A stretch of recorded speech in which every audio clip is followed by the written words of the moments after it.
Hi and welcome to DIY Ideas. Today I'm going to show you 3 different ways to make your pants a little bit longer. So first in a really cool destroyed look, then with a really pretty ruffled effect and with lace.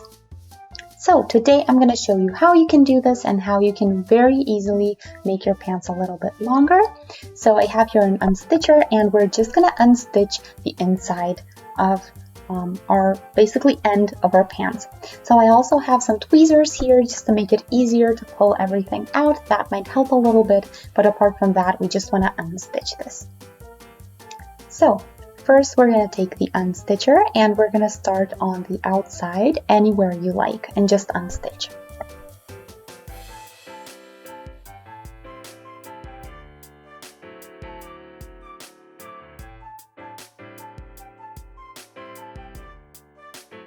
So now that we've done this, you have 2 options. You can just fold it inwards once. So before it was actually folded inwards 3 times. So you can just do it once and that way have a couple of centimeters or inches more in length like this. So this is what it would look like. I think the effect is actually pretty nice. Or you can just leave it as it is and pretty much have it like that. So that's what I call the destroyed look. It's a little bit frayed, looks pretty cool, so it really depends on what you like and what you find aesthetically better, but those are the 2 options.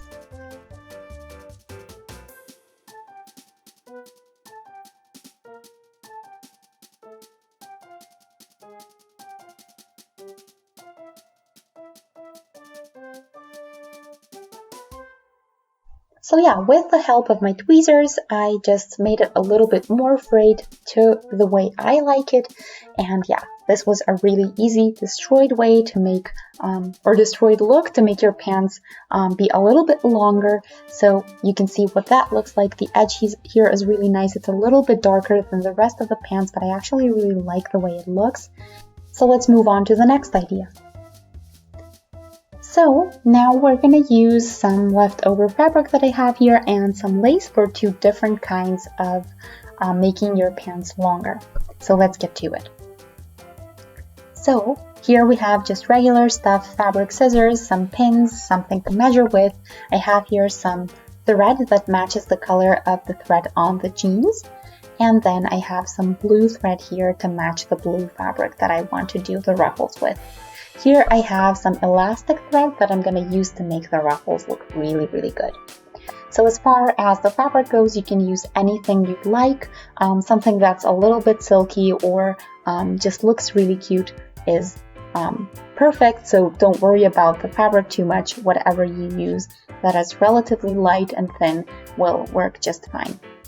So yeah, afterwards we're going to do some lace as well. So this is going to be a little bit shorter, but it's still going to look really good. So yeah, we of course need our pants as well. So let's get right to it. Okay, so now with my lace border, I want to do kind of the ending a little bit differently and make it a little bit longer. So what we're going to do here is basically go around with our lace so that we have a really nice border at the end. And yeah, now we just need enough in length so that you have enough to cover the entire circle, so to speak. And yeah, just make sure you have enough.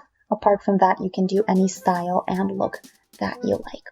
So now what we want to do is basically just pin everything in place. And then we can stitch this up so that it stays together. And then this way, you see on the outside, you're going to have a couple, a centimeter or 2, so a little bit under an inch. So you can match it with the already existing stitch here so that you can't see it from the outside, or you can do an extra stitch if you don't care. So it's completely up to you if you want a double stitch or if you want to hide it in the existing stitch. Of course, the lace can be a little bit longer, so that way you're going to have an increase in length. That depends on the type of border that you found and want to use. So I'm going to pin this now all around, and then I'm basically just going to do a stitch to connect everything, and I'm going to cut the leftover or the excess fabric off. If you'd like, you can also kind of fold these two inwards and then do a stitch there to connect them. That way it's really going to look good on the outside and you're not going to be able to see where it starts and where it stops.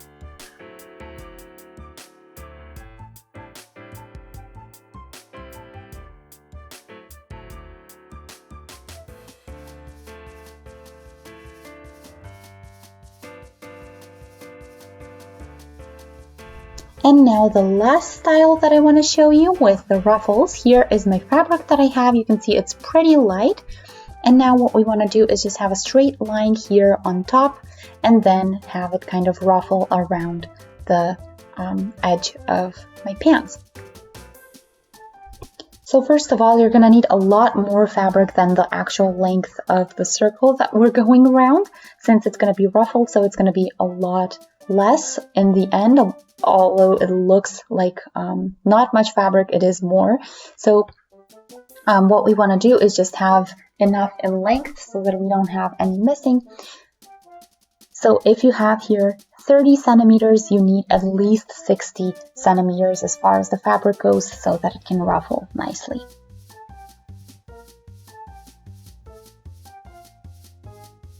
Okay, so now I have two pieces that look exactly the same. So here we have one's 60 centimeters in length and 15 centimeters in width times 2. So that's what we're going to need for the one leg and then for the other. So another thing to think about is the ending here where we need our stitch. So here on top it's going to ruffle like this and it's going to look really cute, but on the other end we really need a nice seam there so that it looks neat and doesn't fray later. So we're going to fold this inwards twice and then we're going to do a regular straight stitch across here, so just straight, nothing special, and then I'll be back when I do that.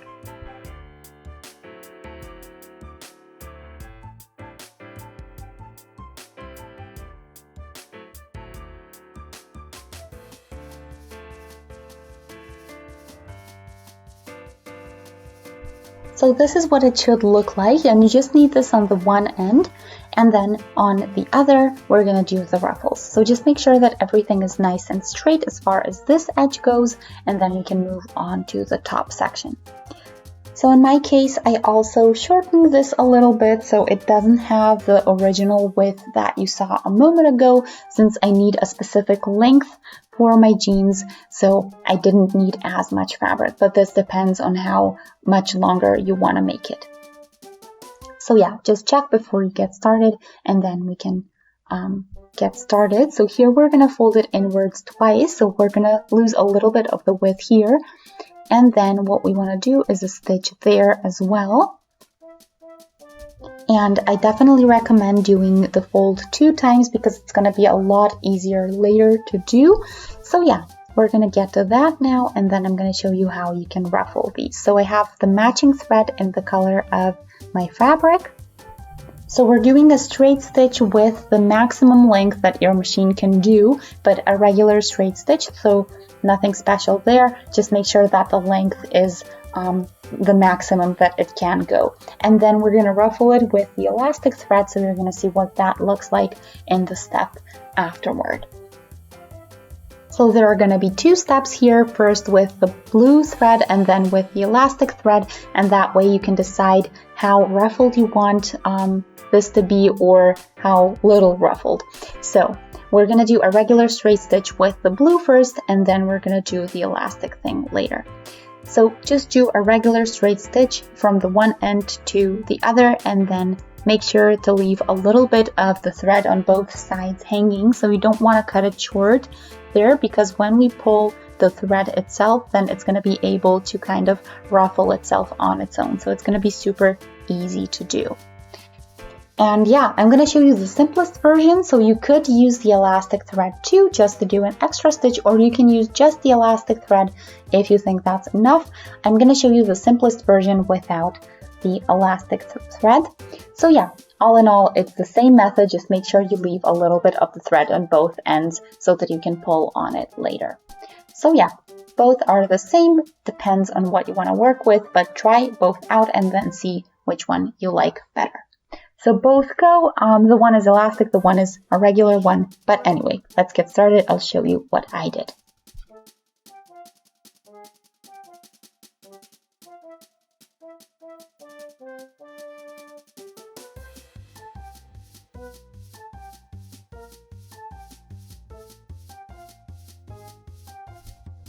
So now that I finished my stitch, you see here on the one end I have a little bit longer thread.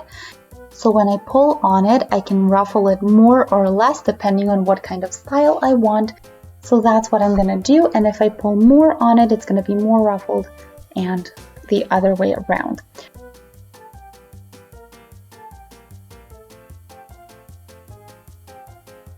So if you'd like this to be a little bit more voluminous, it can be, but in that case, you just wouldn't do the seam on the bottom. So instead of that, you can do pretty much the same effect on the bottom. It's going to look a little bit puffier, but it's going to have more volume. So it really depends on what you want to have it look like. So yeah, you would just do the ruffles on both sides basically, and then it would kind of puff up. So that would be a different style with just one extra step or one different step instead of the seaming. So now that you're satisfied with your ruffles, make sure that you have enough in length on the shorter side or on the top side. So here I'm just gonna roughly measure to see if I have enough. And I had 30 centimeters on my pants, and I have here a little bit over that, so that's gonna work perfectly. And now we can put it together and then we can sew it onto our pants. So these threads that are hanging out, I'm going to tie into knots to keep them in place, and that way we can move on to our final step.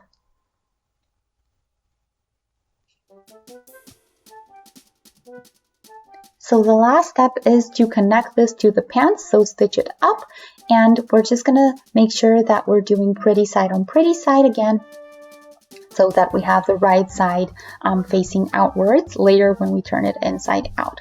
So here again, the same thing, you can follow the existing stitch that you have here, or you can do an extra stitch on the bottom if you'd like that more. Both are okay, just depends on what kind of style you would like to have. And then in the end, we're again gonna do a stitch on the inside here so that you can't really tell where it starts and where it stops. Yeah, so that's pretty much all that we have to do now. So just go around, make sure to pin everything nicely, and then we're gonna do a stitch on top just to make sure that it stays connected. You can even do 2 rounds if you think it's gonna rip. So yeah, that's pretty much all there is to it. So I'm gonna pin carefully because it is a little bit thicker on the bottom here, and with the ruffles that's also a little bit thicker. So yeah, just make sure you're careful and make sure you have enough length, and then from there on we can actually get to the actual stitching and have our longer legs done.